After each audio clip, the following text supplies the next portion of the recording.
எல்லாருக்கும் நமஸ்காரம். இன்னைக்கு நம்ம தசகம் 4ல 2வது ஸ்லோகம் பார்க்க போறோம்.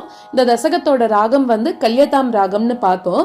இதுல என்ன சொல்றார் அப்படின்னாக்க, நம்ம போன ஸ்லோகத்துல எப்படி சொன்னார், 8 அங்கங்களோட செய்யக்கூடிய பக்தி யோகம் என்னென்ன அப்படின்றதெல்லாம் சொன்னார் இல்லையா. அந்த பக்தி யோகம் எனக்கு நிறைய கிடைக்கணும், உன்னோட அனுகிரகம் வேணும் அப்படின்னு சொன்னவர்.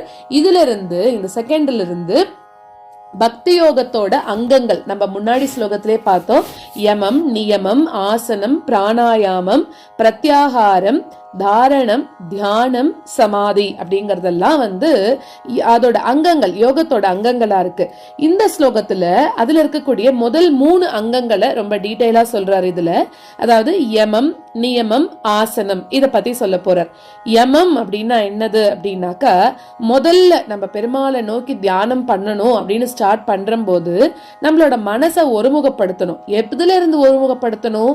நமக்கு தேவையில்லாத இந்த உலகியல் விஷயங்கள்ல இருந்து விலகி நிற்கணும் அப்படின்னு சொல்றார். அதாவது தாழ்ந்த விஷயங்கள்ல ஈடுபடாமல் இருக்கிறது, நமக்கு தேவையில்லாதது, அதாவது பொறாமை, பேராசை, இது எல்லாத்தையுமே தவிர்த்திடணும். அதுதான் யமம் அப்படின்னு சொல்றார்.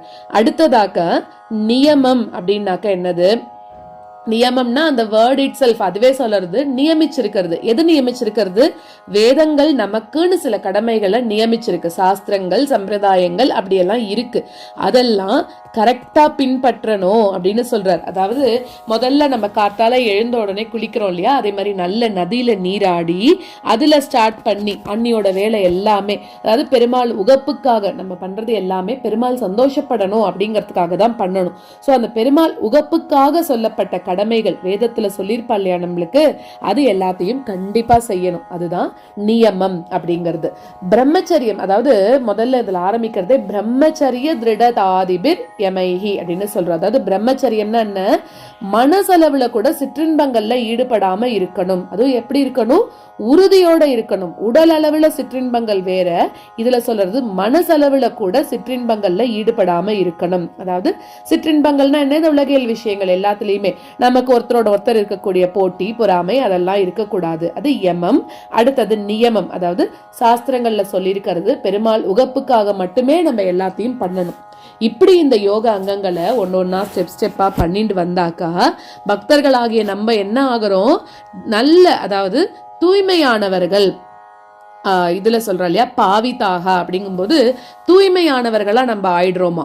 அதுக்கப்புறம் என்ன பண்றோம்? சோ நம்ம முதல் 2 ஸ்டெப் பண்ணோன்னே நம்மளோட மனசு தூய்மையாடுறது.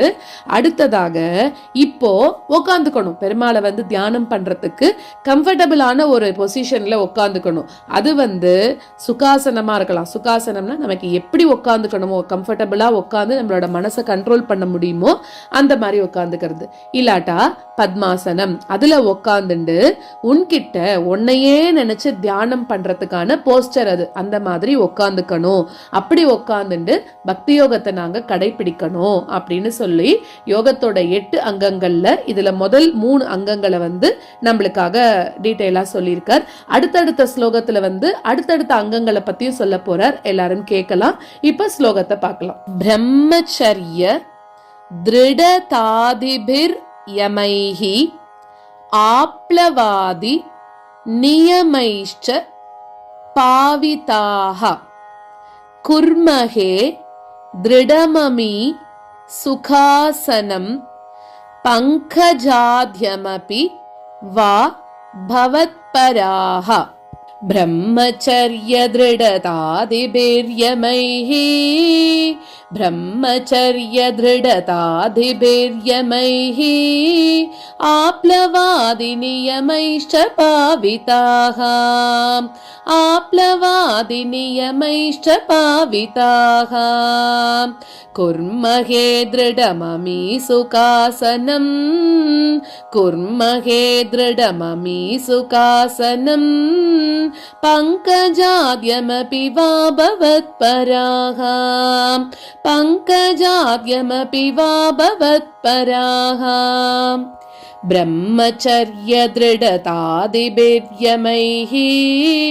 ஆப்ளவாதி நியமைஷ்ச பாவிதாஹ குர்மஹே திருடமமி சுகாசனம் பங்கஜாத்யமபி வா பவத்பராஹ. ब्रह्मचर्यदृढतादिभिर्यमैः आप्लवादिनियमैश्च भाविताः कुर्महे दृढममी सुखासनं पङ्कजाद्यमपि वा भवत्पराः।